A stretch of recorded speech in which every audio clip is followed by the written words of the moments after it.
What's up everybody, Jeremy Weiss here with Weiss Tech Hockey, and in this video I wanted to show you a couple of neutral zone face-off options that I've used in the past that I like. With the neutral zone stuff, I'm not nearly as stickler on positioning and responsibilities.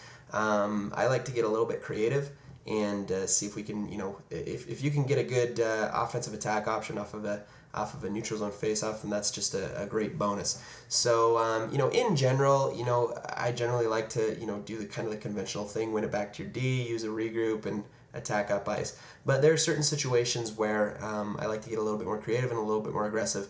I found that getting aggressive off face-offs a lot of times catches the other team off guard because they're just not expecting it. Most of the time, teams like to play it safe off of face-offs. Anytime that you can get a little spark and get a little offensive attack off a face-off, it usually catches the other team by surprise. So here is a center ice face-off that you can use at the beginning of a game or after a goal. If you time it out and work it right, it can work really, really well for you. But nothing too fancy here. We've got our wingers switch sides. Just because a lot of times it works really well for I'll show you the play, but you want the winger that's going to make the pass to be on his forehand, just so it's a little bit of an easier pass. But basically what happens is the centerman and the wingers, basically they all chat about this beforehand and determine which winger is going to go back and which winger is going to go forward, and then the centerman picks a side and wins it back. So let's just say he wins it back to this side. What we're going to do is have our right winger swing in, okay, and this is where he's on his forehand side. He's going to pick up that puck and basically hold it until most of the time there will be a lane open up somewhere. Sometimes the lane comes in between players. Sometimes the lane is actually like in between the feet of the two opposing, or the two centermen. So it can be a tricky pass to make.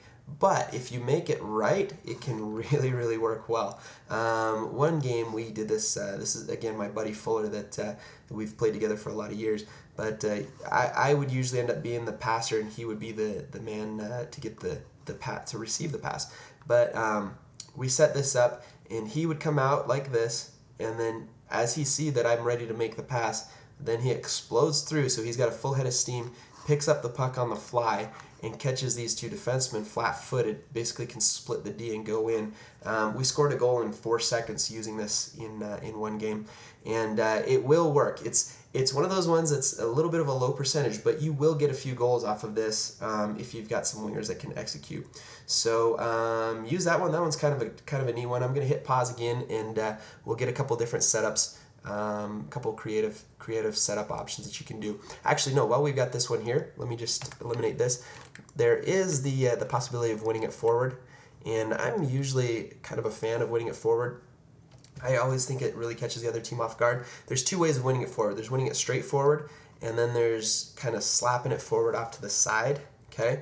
And no matter which way, they can both work. I kind of prefer the slap it forward to the side and then let my winger race to that guy, or race to the puck. And either way, it doesn't matter which way you do it, but the centerman needs to determine that and tell the winger to be expecting, either to have to go to the middle and drive through, or to peel out and pick up a wide pass. But that's another possible option from the face-off draw in the middle. So I'll hit pause now, and then we'll go on to a couple other options here. Okay, so here we have another neutral zone face-off. This one is closer to our own end. And again, you can do the conventional face-off, win it back to the D-man and then do some form of regroup. And that's usually what we do, but doing it the regular way every single time is what's going to set you up to be able to do something more aggressive every once in a while. So one of the more aggressive plays on this one is you can actually replicate pretty similar to what we just did in the on the center ice face-off, which is just win the puck just barely back, let this right winger come in, and remember we've got our wingers stacked up on the opposite sides to make the passes easier.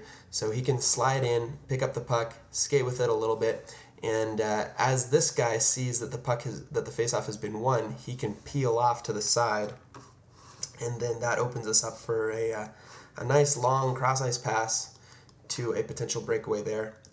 Breakaway, or if this right winger is fast enough, then he can get on his horse and get down there for a 2-on-1 type of a play.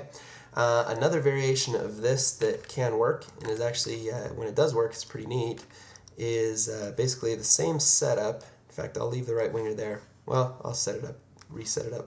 Pull this D-man up, pull this D-man over. So this is a little bit more aggressive version, right? Faceoff still wins back, and you can do it to the right winger or to the D-man, but let's just say the right winger picks it up. Okay, this D-man kind of sets I guess a little bit of a pick, you could say, and the right winger slides out. As the left winger sees that the faceoff has been won, instead of peeling off to the side, he comes up and across. And so then there's, depending on where the other team goes and what passing lanes become available, but there should be at some point a passing lane for a nice little floaty pass out there. Let that left winger pick it up in stride and attack the ice, or attack the net on a breakaway. So those are a couple of options in the neutral zone. You can repeat similar versions of those options on the close face-off dots, except you don't have as much room for a potential breakaway man. But yeah, so those are a couple of decent options for neutral zone face-offs.